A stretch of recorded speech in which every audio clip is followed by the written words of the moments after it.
भारत देश में तो गौरक्षकों की एक बड़ी टीम है, जिसमें सनातन धर्म वाले काफी जोर शोर से गौरक्षक और गौ माता की रक्षा करने के लिए लंबे लंबे भाषण देते हैं, जिसमें कुछ धर्म गुरुओं भी सामने आते हैं।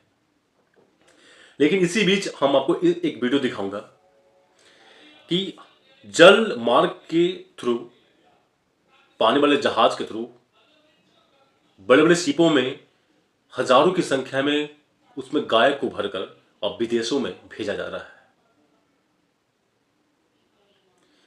आपको याद होगा या आपने कभी देखा होगा कि आप एक मेट्रो के यात्रा करते हैं या एक रेलवे यात्रा करते हैं तो आपकी पूरा सामान को चेक किया जाता है मेटल डिटेक्टिव से, और चाहे एक्स किरण से गुजरना पड़ता हो। लेकिन क्या ये संभव है कि भारत देश से जलयान के माध्यम से बड़े बड़े शिपों में, कार्गो शिपों में गाय को लाद कर उसमें और अदर कंट्री में भेजा जा रहा हो, स्मगलिंग किया जा रहा है। लेकिन इसमें किसी राजनेता का इस पर कोई टिप्पणी नहीं और कोई ध्यान नहीं, और ना ही कोई जो बोलते हैं ना कि एयरपोर्ट अथॉरिटी, माफी चाहूंगा, जो पोर्ट अथॉरिटी होता है, ना उसका कोई ध्यान और ना ही जो वहां पर प्रशासन होती है, कोई खास खबर नहीं।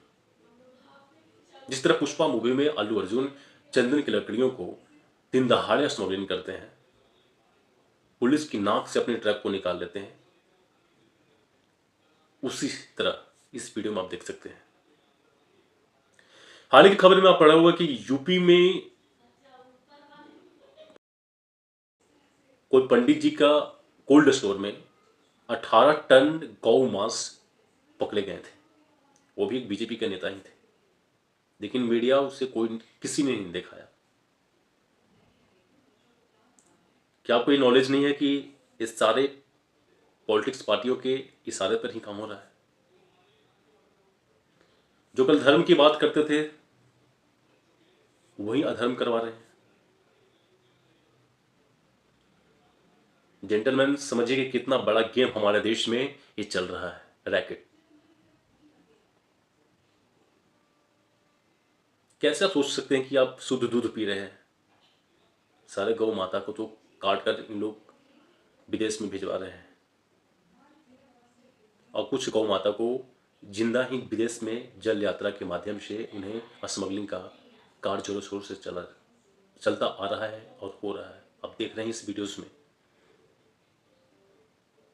ये हमारे परिवर्तन, मतलब ये देश हमारा परिवर्तन के राह पर चल रही है। आप इसे मालूम होगा कि हमारा देश कौन सा मार्ग पर जा रहा है। इसी बीच आदि गुरु शंकराचार्य इस बयान पर क्या उनका जवाब आता है, देखिए इस खास रिपोर्ट में।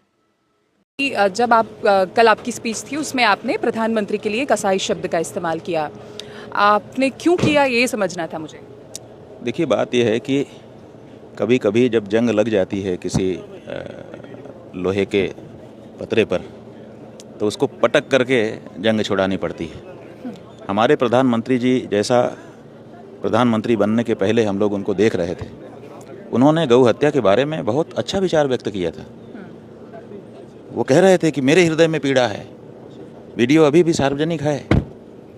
वो व्यक्ति जब उसको पावर मिला तो कैसे बदल गया, और 10 साल, 1 साल, 6 महीना, 8 महीना, उतना तो सबको समझ में आता है, लेकिन 10 साल, 2 टेन्योर, तो अब इतनी अधिक जंग लग गई है कि उसको बिना पटक करके छुड़ाना मुश्किल हो रहा है।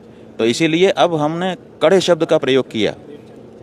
कड़े शब्द का प्रयोग करने का मतलब यही है कि उनको एहसास तो हो कि किस तरफ जा रहे हैं वो। आखिर उनको एहसास कौन कराएगा? हम में से ही तो किसी को आगे जा कर के एहसास कराना पड़ेगा। देखो, इतनी सारी गाय को कहाँ लेके जा रहे हैं, कहाँ, कौन से देश में लेके जा रहे हैं हमारी गायों को।